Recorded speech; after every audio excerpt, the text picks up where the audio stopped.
Luz Raposa says, listen to this, boys, this is unbelievable. It says, if Spirit continue to bomb out of prestige events, they should sign Jame as their IGL, bro. Just because he got through these stages now in Spirit, okay. They should sign Jame as their IGL. Fallen has demonstrated that AWP IGLs can transition into rifle IGLs, provided their rifling ability is strong enough. And Jame's rifling is at least as good, if not better, than Chopper's. He also has a wealth of experience building a system around a naturally passive AWPer himself and an aggressive star rifler, Yekindar, Flit, and has won a major doing so with far weaker pieces than Donk, Shiro, and Akor. Donk himself may benefit considerably from playing in a system that doesn't collapse whenever he drops fewer than 20 kills, just like Yekindar did in James VP and Fallen's Furia now. What do you think, boys? Jame as IGL of Spirit if they bomb. Am I crazy or this is not even that bad? No, it's Holy not that fuck! bad. Oh, go on, hit me then, boys. Hit me then. Come on, hit me. No, I'm just thinking about the first few arguments he made. He knows how to play with... Oh, he did a good job. He made his points, yeah. You know, the rifle, Fallen, he's definitely, you know, good as Fallen with a rifle or Chopper. He's smart, at least smart as Chopper or more. When it comes to Fallen, I guess you can make an argument that Fallen is better overall as an IGL and in-game strategist or whatever. The defensive op kind of also makes sense. An aggressive rifler makes sense. Although he had, Fleet and Fame back in Rio. And then right now we're talking about Donk and... Oh, right, the Spirit, yeah. Yeah, Donk and whoever, yeah.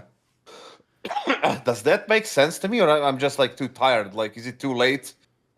So that makes sense, or it's just like, I don't know.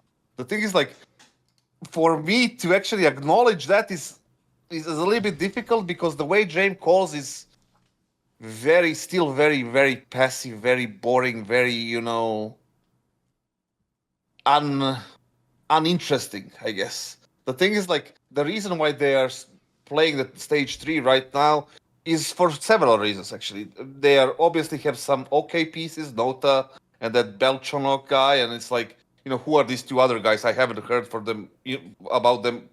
I mean, the AW guy was really clutch in the stage 2 for yeah, but have you heard about him before? I don't think. No, as far as I know, they're all nobodies. Yeah, nobody's, they're all rookies. They're all rookies, man. And he made them work. Probably that the atmosphere is good, the environment, whatever. They clicked, and then people don't know much about them, so they are underestimating them. They underestimate the firepower. They underestimate, you know, the whole structure and the way they play. And they paid the price. I mean, the way they beat NIP yesterday was a little bit, you know, crazy, like the overtimes and stuff like that. So for him to go to Spirit wouldn't mesh with other players, even though on paper with the arguments that this guy is saying makes sense in a way, right?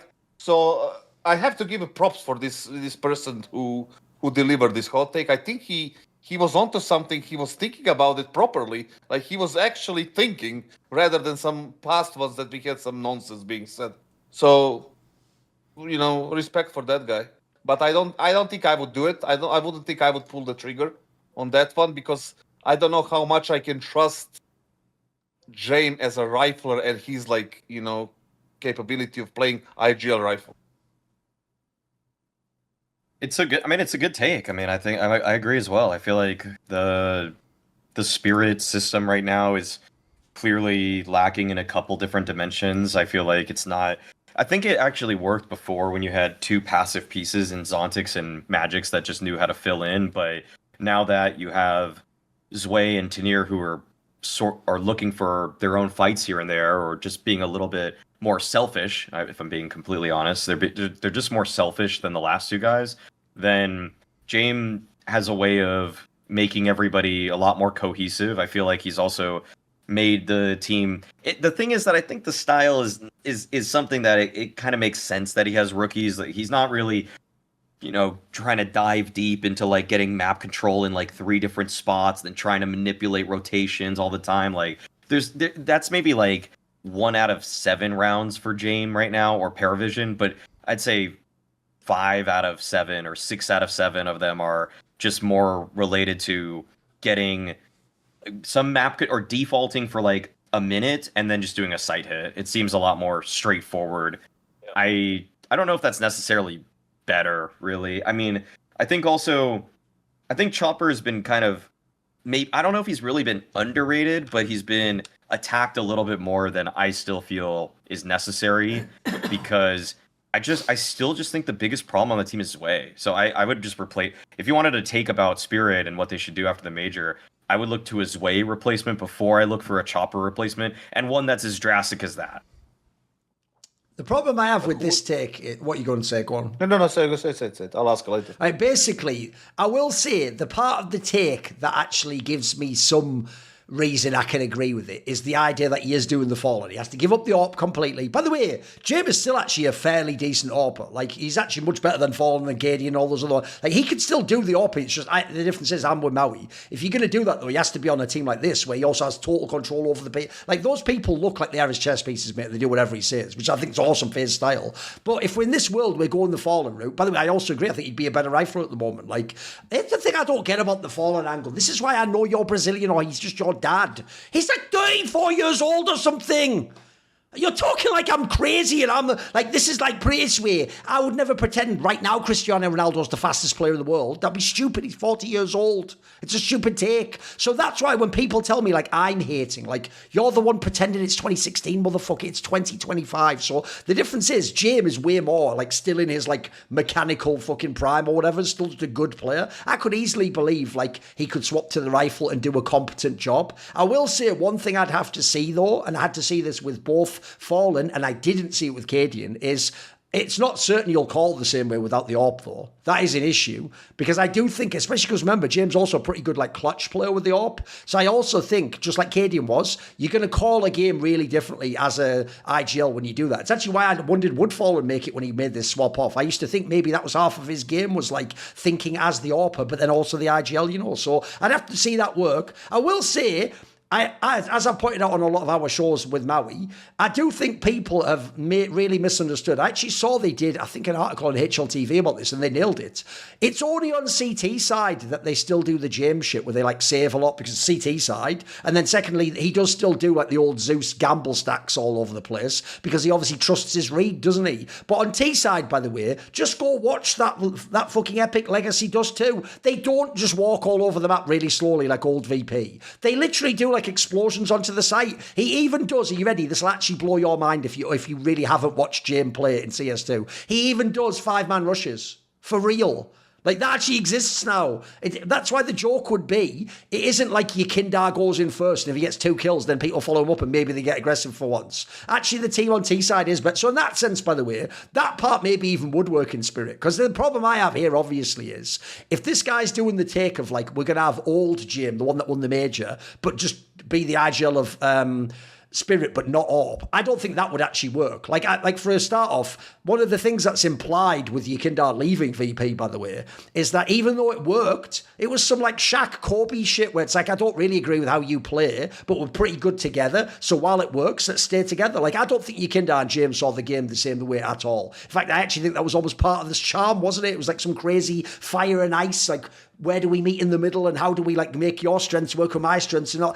The problem I think is this: if you really made Donk just your job, you're not allowed to have agents, you just have to listen to Jame. I think you might ruin Donk's game. Like, Donk has to be super aggro. You have to let him off the leash. That's one thing I actually will give props to Halley and Chopper. I think they do that, mate. I think if anything, their logic is if Donk goes too far, it's like you send another person with him, or you use more utility, or you call the other site or something. So Jame would have to be open basically to the idea he isn't totally the chess master. He is going to let Donk basically act on his own, and he's more going to, you know. And by the way, I like the Shiro angle. At least you'd have a sense of how Shiro might play. That's a good take. That's a pretty good... By the way, whether I agree with this hot take or not, it was actually a very well argued hot take and well presented one. I think that part was good. I also do think, though, an aspect of this major that I think we're really unfair about is this. You notice in the interviews, a lot of the players are also giving Dastan a lot of credit, who obviously was the coach in VP. Yes. The problem here is, presumably, he'd have Hallie as his coach. It wouldn't be Dastan. So there's another one of those ones where you never know how that's going to blend together, you know. It doesn't seem to me like Hallie and Jame have the same philosophy on CS. I'd have to see how that works out, because I get the vibe, we've said it on the show many times, that's why I don't even hate on Chopper that much, because I get the vibe it's more Hallie's team and his project, and Chopper is his IGL for now, and he does some of the things he wants to do, but I imagine... I don't think this is how Chopper would necessarily call if he was in another team. You know, like if you swap the teams, if Chopper goes to Paravision, I imagine he calls a very different game without Donk. So I'd have to see that aspect. And then finally, what I would just say is this. The reason why it's a bit of a wild take is because you've picked the moment when Spirit have basically made their roster as much of a mess as you can possibly make it. Like, they don't even know which 5 players should play. They don't even know how to make this work right now. It'd be very different if this was the take about the old Spirit and it was like, right, all we're doing is taking out Chopper and putting Jame in. That would be an interesting angle. Where it's like the rest of the team's set, everyone knows their roles, everyone's playing, you've already seen the highs and lows, and all you do is change the IGL. Because one thing I do worry about is what I would call the Liquid effect, which is, you notice Liquid doesn't sign 5 players, release 5 players. They sign one player, remove one, sign a different player for a different person, remove him, and eventually you're just like, what even is the team anymore? There's nothing we can go back to, and we're trying to go for. So essentially, I just don't know what the shape would be. So here's the thing, I don't hate it, I just don't necessarily agree. And the last reason why is, like I said, I do think Jame isn't just an IGL. Put it this way, I've told this story before, maybe Cascade can remember, if you can remember really old school CS, right? When Carrigan first became an IGL, when they were like TSM and Dignitas, when it was the Astralis core, a lot of people won't know this. They didn't play at all like FaZe with a totally open, just all free-for-all system. They were Danish. They had tactics. Maybe they weren't at the level of, fucking Glaives, but they did have tactics, and they did have protocols, and they would do things on CT side. You clearly called some of the setups and stuff. It's later in FaZe. The reason Carrigan became famous as a super loose caller is because, remember, he had the craziest on-paper super team of all time. His support player was fucking Olaf Meister, who a year and a half earlier was the best player in the world. So in that world, he understood. I was talking to him at the time.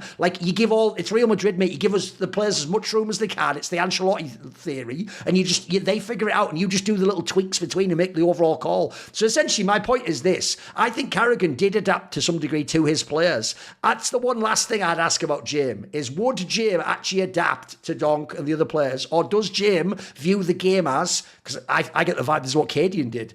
I'm sort of the big brain, and I'm playing StarCraft, and you're my unit, and I tell you, move to here and attack this piece. Well, the problem with that is maybe Shiro will do that. Maybe fucking Zway will do that. Maybe a bunch of them will do that, but I don't know that Donk will do that. I get the feeling Donk's whole shit is don't put me on the chain, motherfucker. I just do Donk things, And isn't that what we love about Spirit in a way? So I'm sort of in the middle on this take. I don't hate it. I'm not totally against it. I was gonna say when you mentioned the Carrigan and Team Solo, TSM or whatever, right? Question mark, whatever they were. He had the pieces that would perform at the highest level they possibly could with strats and structured gameplay and all of this right now.